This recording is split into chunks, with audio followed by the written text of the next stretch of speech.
Hello, everybody, and welcome to our inaugural Sports Leadership Playbook podcast. And I'm very, very pleased to have a good friend join me for this first episode. It's Dr. Tom Dieters. He is the board chair and president of Charitable Gift America. And we go back quite a ways.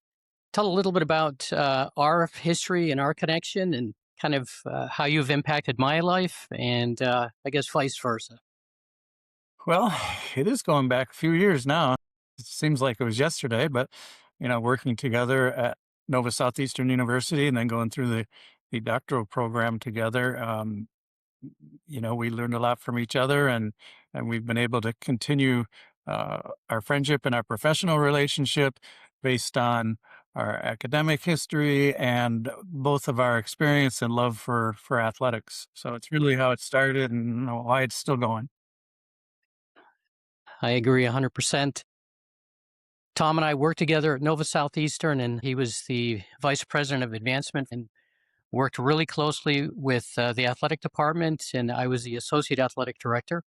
And we had several initiatives, capital campaigns, and some construction on facilities. So the university center ended up being what was built, but you also were instrumental in our creation of the NSU Athletics Hall of Fame and kind of dedicated space within the university center. My fundraising experience started at Michigan State University back a long time ago. And then, we raised a lot of money there, not just for athletics, but for all of the academic colleges on campus. And then I got a promotion and headed to and was hired by the University of Miami, where I took on a bigger role, but essentially did the same thing, raising money across campus, but also for athletics as well. It's a little different animal between the academic and athletic fundraising, but I was fortunate enough to have the experience of being in both worlds, and then became, as you mentioned, the vice president at Nova Southeastern University, where again oversaw the entire fundraising operation for the entire university, including athletics. That experience was instrumental in what we've come to now when we created back in 2011 Charitable Gift America, which is its own public charity. And we work now not just with one school or one organization, but literally hundreds of them across the country, regardless of what they are, whether they're a hospital, a religious organization, a research organization, or athletic departments. And so we've really grown and expanded out uh, the offerings that we have for many, many organizations. And for a period of time, you worked for Comerica Bank and you oversaw charitable giving. So, how does that factor into fundraising? When I left Nova, Comerica hired me to create their charitable services group. So um, it really wasn't any different job. It was the other side of the table where you had to be more in tune with the administration and the fees, because banks love fees.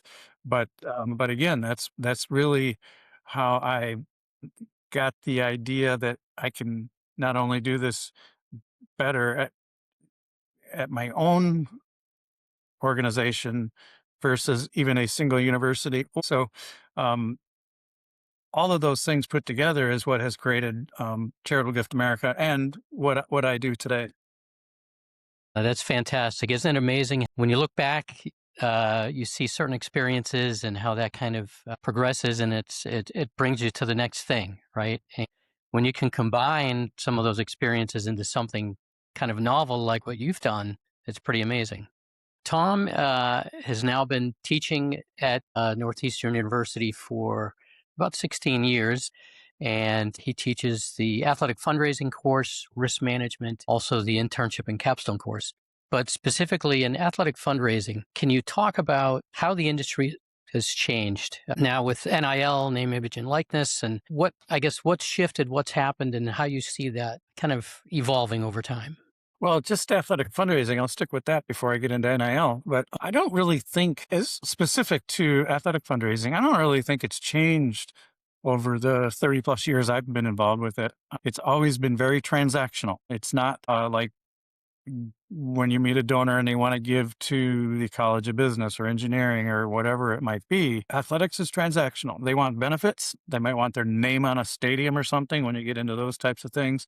Um, and I think, unfortunately, it hasn't evolved the way it should have.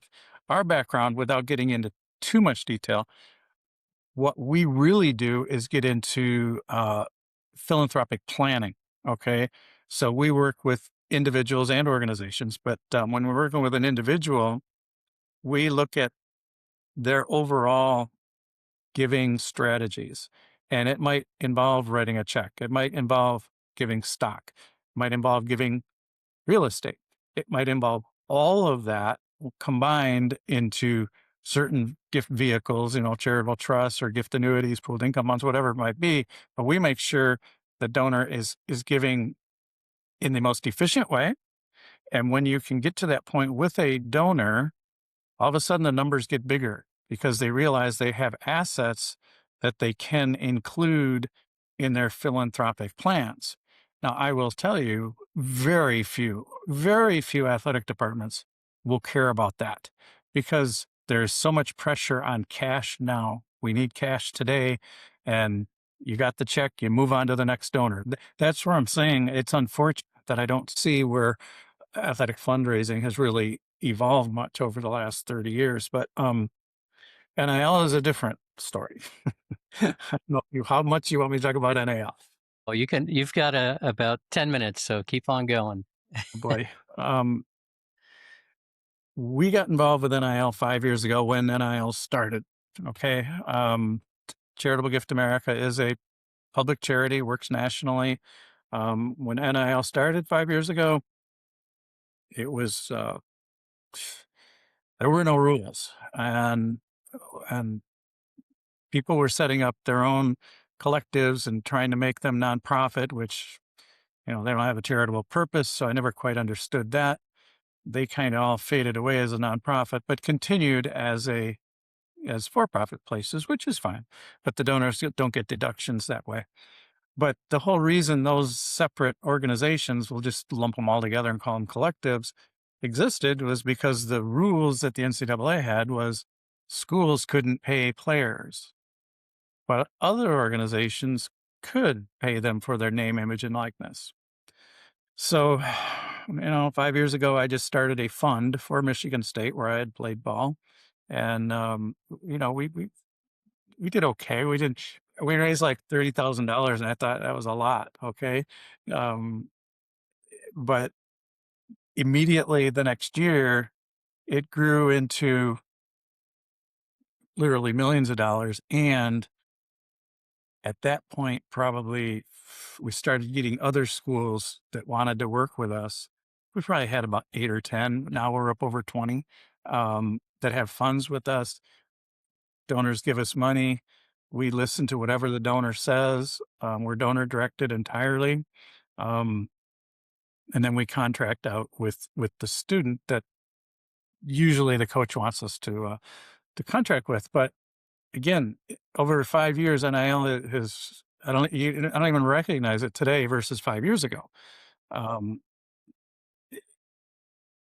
and probably not in a good way. I mean, I heard 5 years ago, 4 years ago, 3 years ago, this is not sustainable, and yet the numbers get bigger and bigger every year. So somebody that just doesn't like having control of the money, athletic directors, NCAA league directors, uh, will always say it's not sustainable, and yet it's getting bigger and bigger every year.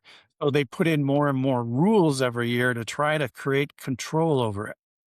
And all the schools do, as they should, is try to figure out a way around those rules without breaking the rules. So you got to get very creative in how you, I guess I'll just generally say how you contract with student athletes, but it's gotten more challenging. I couldn't imagine walking into it today without having been doing this for 5 years. You wouldn't be able to do it. But we've been it we've been on the ground floor, and so um, it's quite an industry. And the schools that really are truly interested in competing at the highest levels will contract with us. Um, because they're going to win and they are winning. Okay. You look at basically any championship you see out there and they have the highest payrolls. Well, if you have the highest payroll, you're going to get the best, rosters, and you're going to win. Right. So the more rules they put up, the more ways there are around them.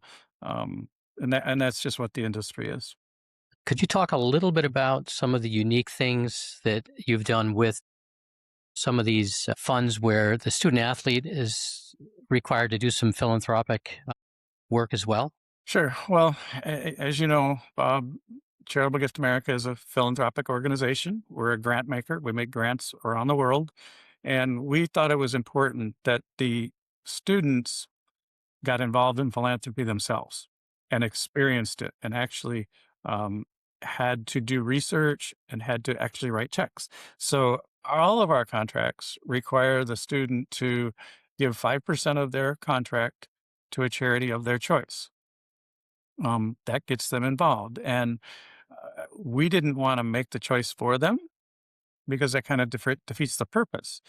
What we found out very quickly is I thought I'd get pushback on it, but it was just the opposite. The student athletes really like that component, and they really liked finding charities that have impacted their family, themselves, or their friends, or whoever it might be, friend, whatever. But they really enjoyed getting involved in philanthropy because they've never been able to do it before.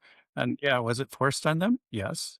But I can tell you that we had a number of kids that, while their contract said 5% goes to a charity, some gave 10 and 20% of their contracts.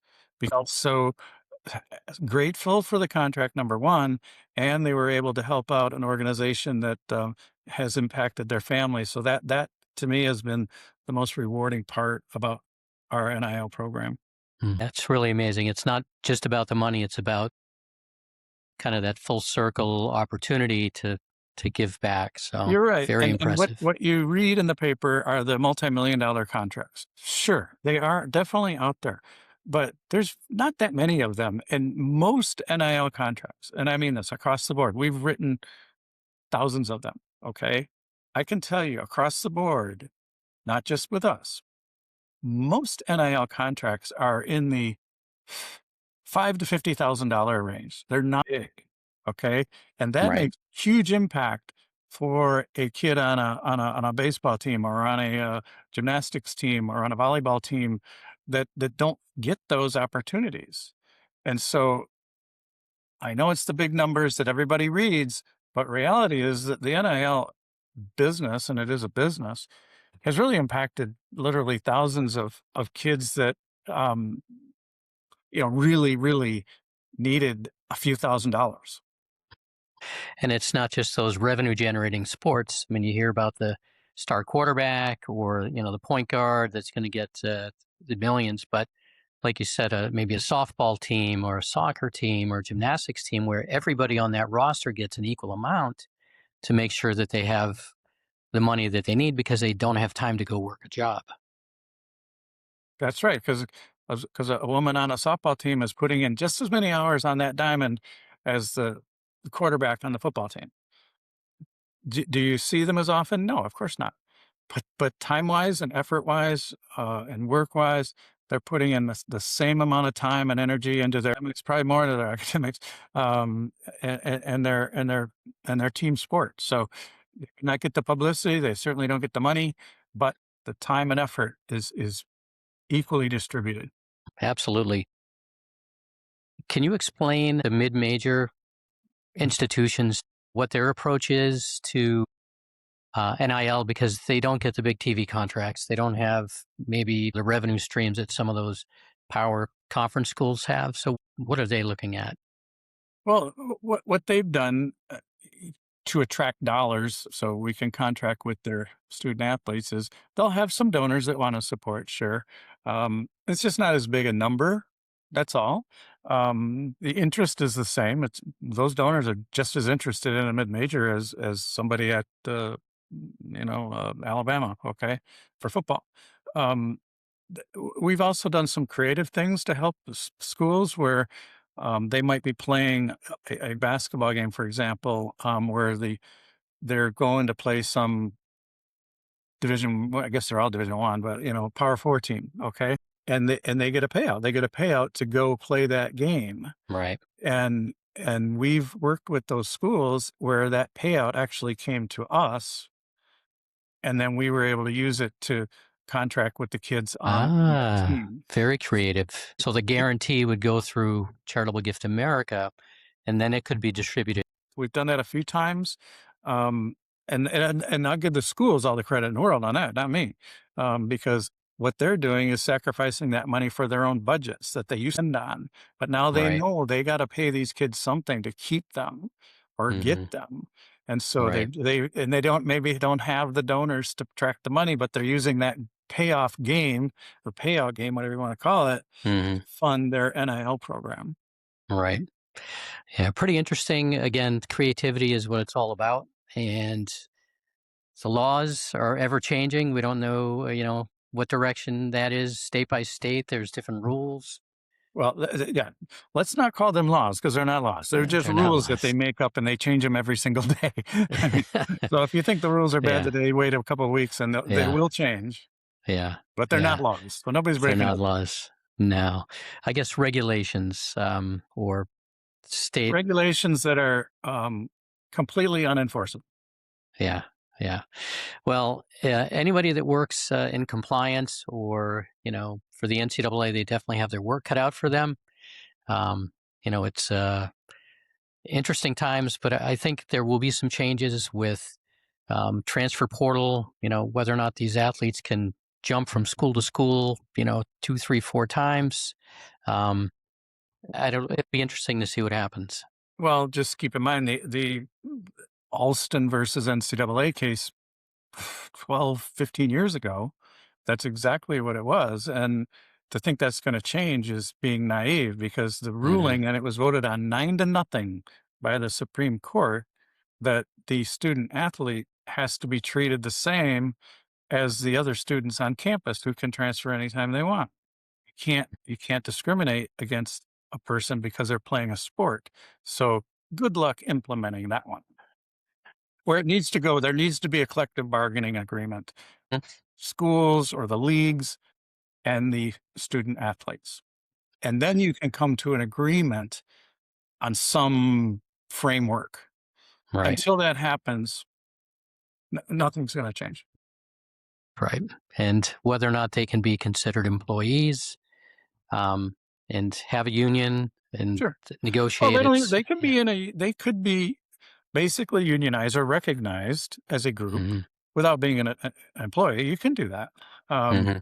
Personally, I think that they should be employees, and I think everybody would benefit, including the schools. But Mhm. for whatever the reasons, and it's all about control.